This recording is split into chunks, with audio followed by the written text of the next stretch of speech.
Okay, children, welcome back to the third video on the chapter Settlements and Migration.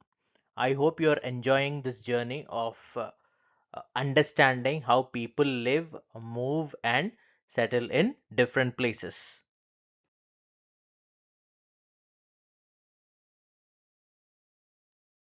So, in this video, we are going to talk about Indian settlements in hierarchy. Hierarchy is actually placing the settlements in the proper order based on the size of the population based on the density and economic activity. We are actually classifying the Indian settlements in the proper order. But the basic question is who organizes these settlements? Okay, so the answer is the Census of India. Census of India is the official body that is responsible for conducting census in India. But what is census? Census is actually a massive national head count that is conducted by the government every 10 years. That means for every 10 years, the government is going to count the population. Okay, so it is going to count the population. Based on the population, it is going to decide if that particular settlement is going to come under rural settlement or urban settlement. And what is the purpose here? The purpose is very simple. So it is going to count the population because it is very important for the government to govern and plan and ensure that all the resources are available to the public. So for that matter, it is going to count the population every 10 years. Okay. So on what basis? What is the basis? So the census basically uses three kinds of tests. Okay. So one is population. Based on the size of the population, it is going to decide if that particular settlement is a rural settlement or an urban settlement.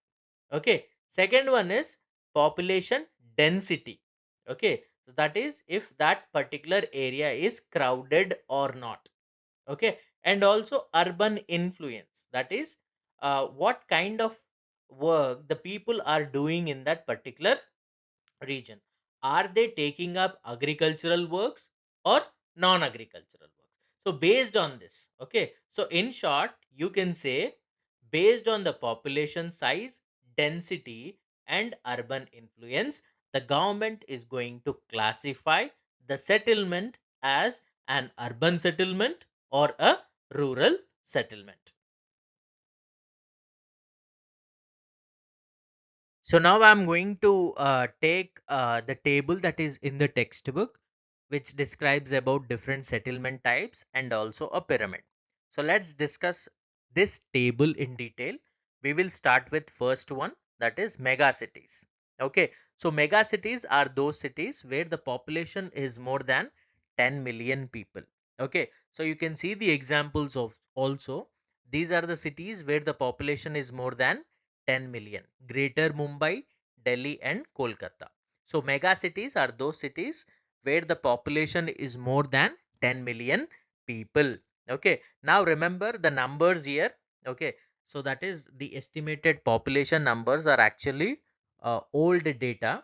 um, Today the population is even more higher, but for our examination purpose we will stick to this data. Okay, so don't worry about updating the latest data. We are going to follow the data that is given in your textbooks. Okay, just remember the criteria. The criteria is simple. If a city is having population more than 10 million, it is called as mega cities. Okay, so some examples include Mumbai, Delhi, and Kolkata. Now let's talk about metropolitan cities. Okay, so what are metropolitan cities? Metropolitan cities are also called as million plus cities. Okay, so these cities are having a population between 1 million and 10 million. Okay, so the cities that are having population between 1 million and 10 million, we call such cities as metropolitan cities or million plus cities. Okay, so the examples are given: Chennai, Hyderabad, and Ahmedabad. So these cities are classified as metropolitan cities and million plus cities. So these cities are actually big, but not as massive as mega cities. Okay, they are important centers for job, education, transport, etc., but they are not as big as mega cities, remember. Okay, so moving on to the third type of settlement, that is cities or class 1 cities. Okay, so these are urban areas where the population is between 1 lakh and 1 million. So remember, 1 lakh and 1 million. If a city is having a population between 1 lakh and 1 million, you can classify that city as class 1 cities. Okay, so some examples that you can take off from our state Telangana. Okay, Warangal, Nizamabad. So these are the cities that you can take under class 1 cities. Okay, so these cities are basically smaller than metros, but still have many facilities, many infrastructure facilities like schools, hospitals, markets, parks, libraries. Okay, so these are class 1 cities. Now moving on to the next category. Next category is towns. Okay, so what are towns? Towns are urban areas where the population is between 5,000 and 1 lakh. So that means for a place to be qualified as town, it should have a population of minimum 5,000 and a maximum population of 1 lakh. Okay, so some examples that you can take like Suryapet, Madira, Miryalaguda, etc. So these you can classify as towns. Okay, so moving on to the next level, that is revenue or census villages. So these are more into rural areas. Okay, they are um, basically like villages. Okay, they are having clear defined boundaries.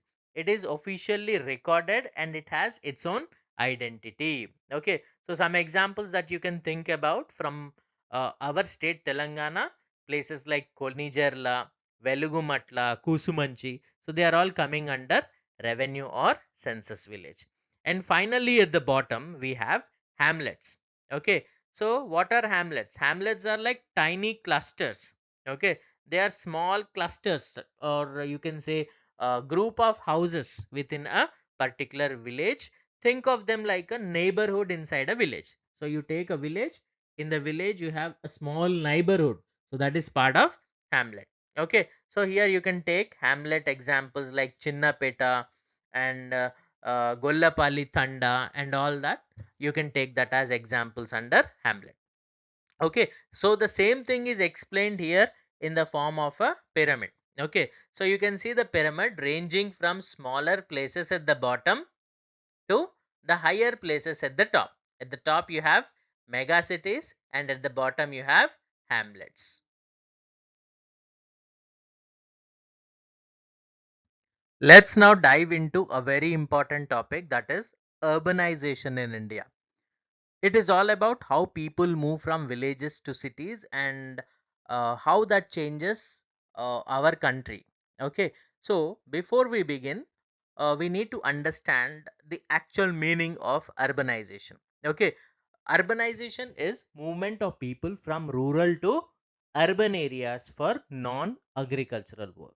Okay, so basically it means more and more people are leaving farming work in their villages and they are moving towards cities.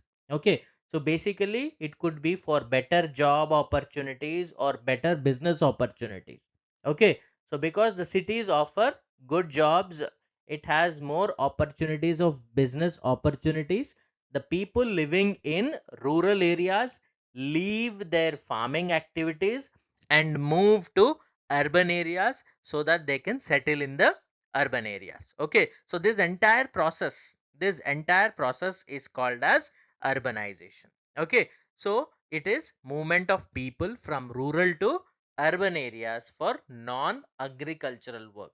Okay, so the current status is nearly about 350 million people, that is almost one third of India's population today lives in cities and towns. So that means more and more people are moving to towns and cities. Okay, so in simple words, you can say they are moving away from villages, they are leaving agricultural work and settling in towns and cities. Okay, so this is a table that shows comparison between 2 years, that is 1950 and 2011.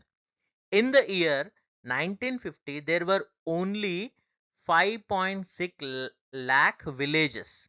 Okay, in the year 1950, there were only 5.6 lakh villages, whereas in the year 2011, the villages increased to almost 6.4.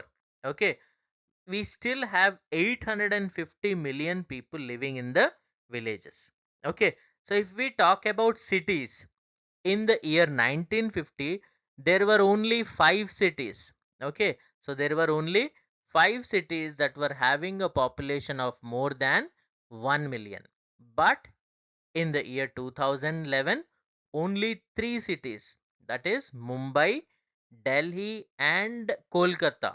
Okay, they are having population of more than 10 million each.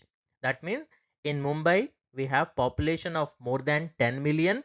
In Delhi and Kolkata each we are having a population of 10 million each. Okay, so in the year 1950, the number of cities, okay, the number of cities with 1 lakh, okay, we are talking about those cities where the population is 1 lakh. So such cities were only 40 in the year 1950. But whereas in the year 2011, more than 50 cities are having population of 1 million and above.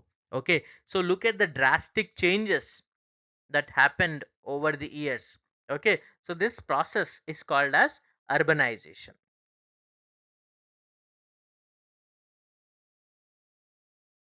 Let's now talk a little bit about infrastructure challenges. Of course, there is growth in urban population, but still we are lacking in infrastructure. Okay, we need good roads, proper drainages, reliable electricity, clean drinking water, and health and hospital facilities.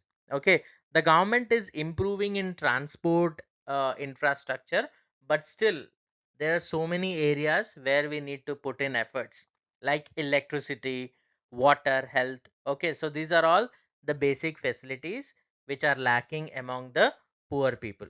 Okay, so in short, we can say that yes, there is growth in the population, but there is also an infrastructure challenge. Okay, the government has to do so much of hard work in meeting these shortages. Okay, so like electricity, clean drinking water, health facilities to the people who are migrating to urban areas. Now let's talk about economic contribution of urban India. Urban India is basically dominated by service sector. Cities help India's economy, but not through factories. Okay, most of the growth that is coming in the urban areas is coming through services sectors like IT, finance, insurance, real estate, transport and communication, storage facility, etc. Industries have not grown much. Okay, so there is no much major growth. The basic contribution in the urban areas is coming through services sector only. Okay, another thing we need to discuss here is inequality in urban areas. Because there is so much of urbanization happening, there is also a problem of inequality. Okay, so people living in urban areas have so many issues. Okay, one major issue is poverty. Okay, so it is lower than rural areas, but still there is lot of inequality. Okay, there is huge income gap between the rich and the poor. That means uh, rich are more richer and poor people are more poor. So there is a huge income gap between the rich and the poor. And if we talk about communities, there is a double poverty rate that is witnessed among SCs and ST communities. Okay, so that means people belonging to these communities face a lot of issues like poverty, unemployment. Okay, so next issue is most urban people live in non-metropolitan towns. Okay, and they work in unorganized sector. They work in unorganized sector, like working as vendors, okay, daily labor, etc. Okay.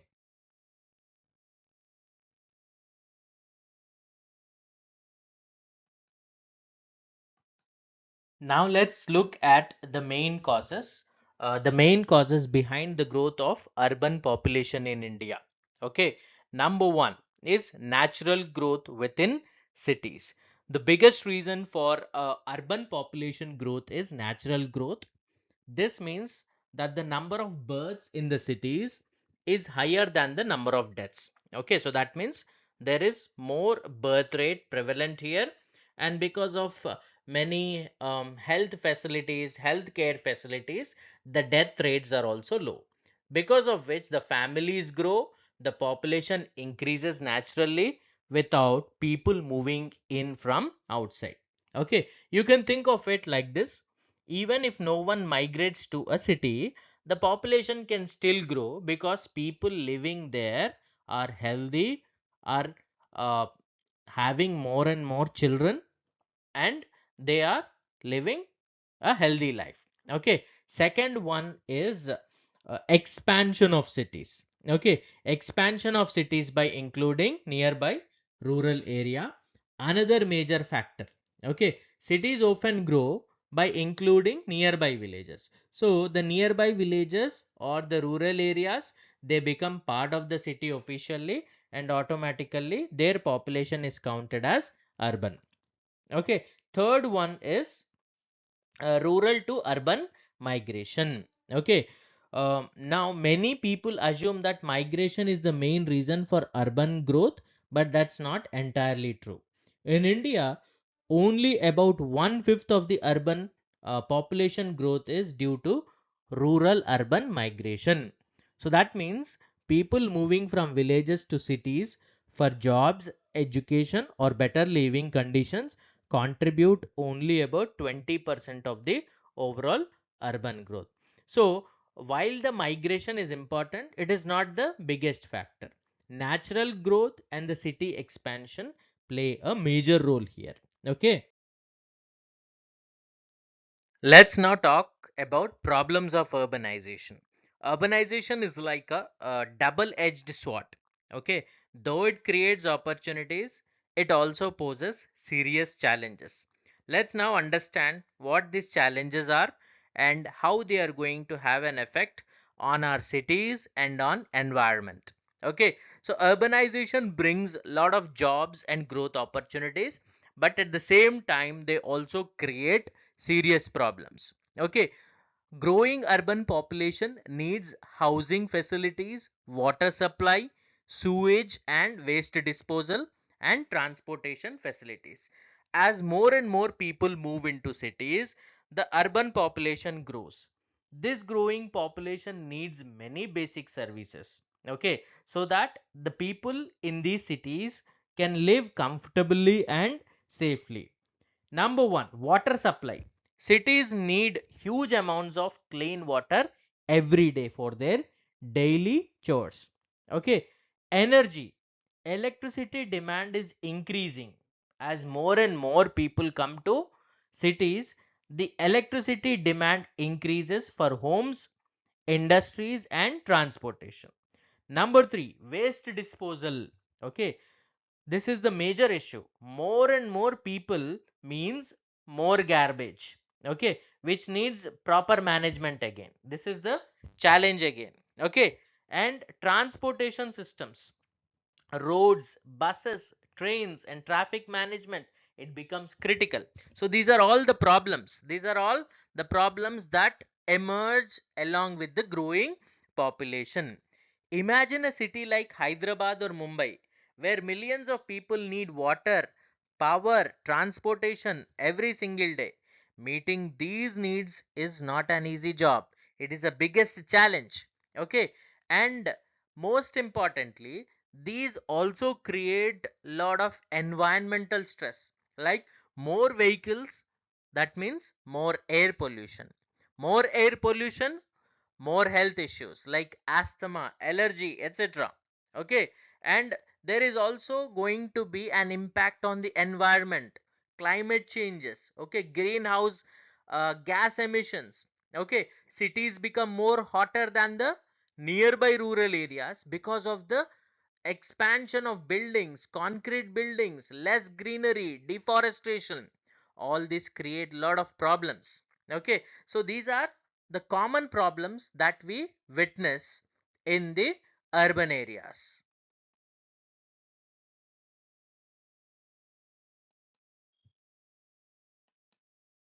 Urbanization is not just about buildings, roads, and infrastructure.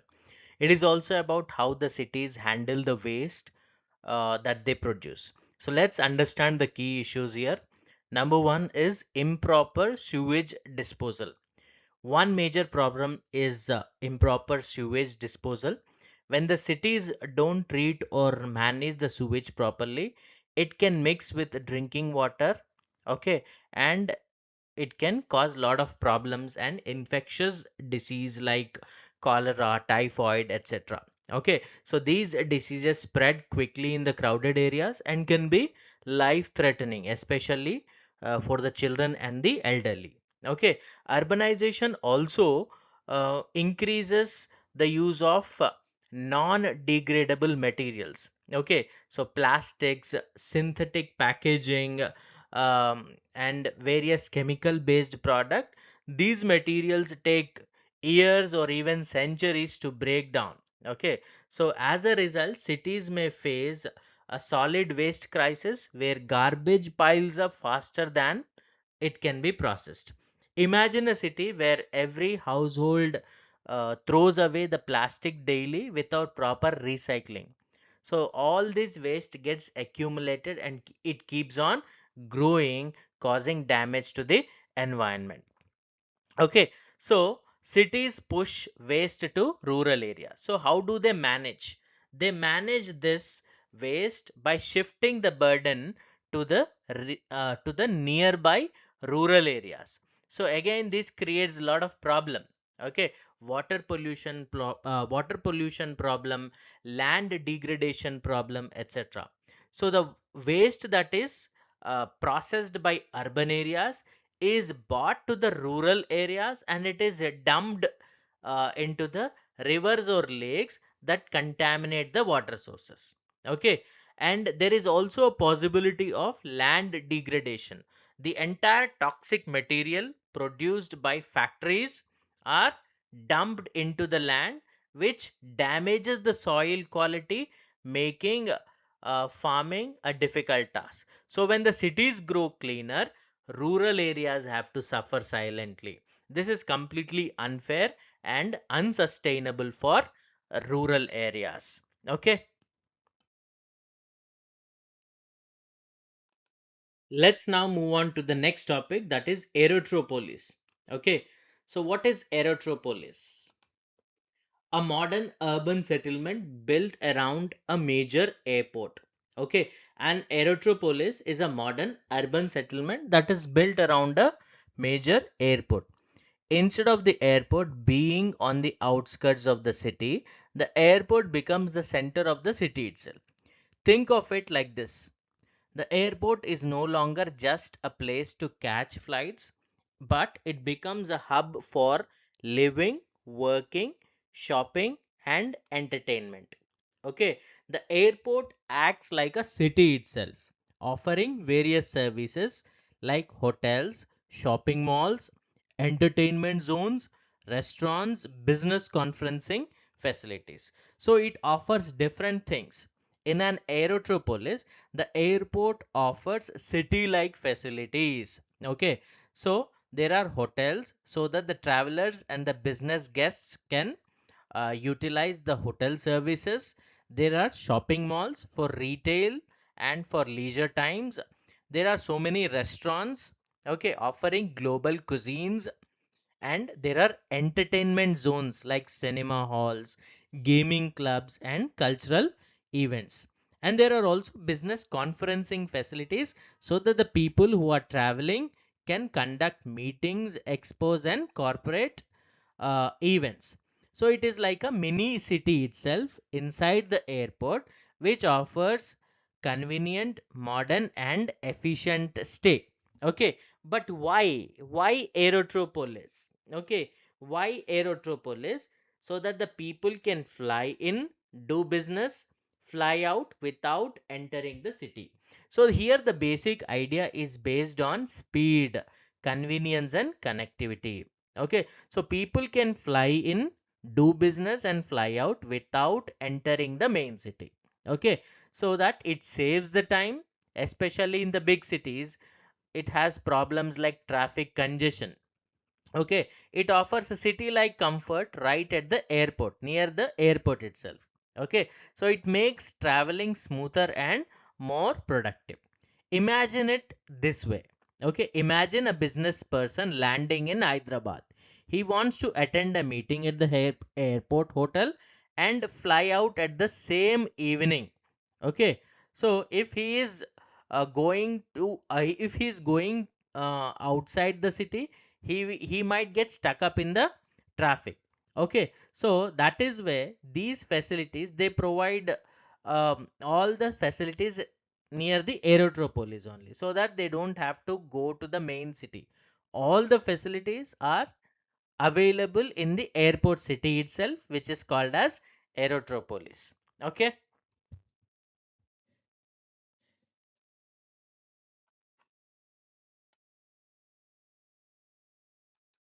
so let's look at some of the examples for Aerotropolis in India.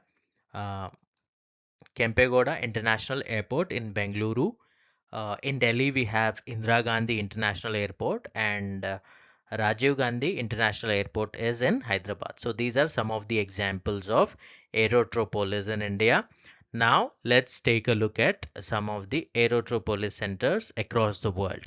Okay, Swarnabhumi Airport in Thailand, Dubai International Airport in Dubai, Cairo International Airport in Egypt, and London Heathrow Airport in UK. So these are some of the examples, okay, of aerotropolis in India and across the world.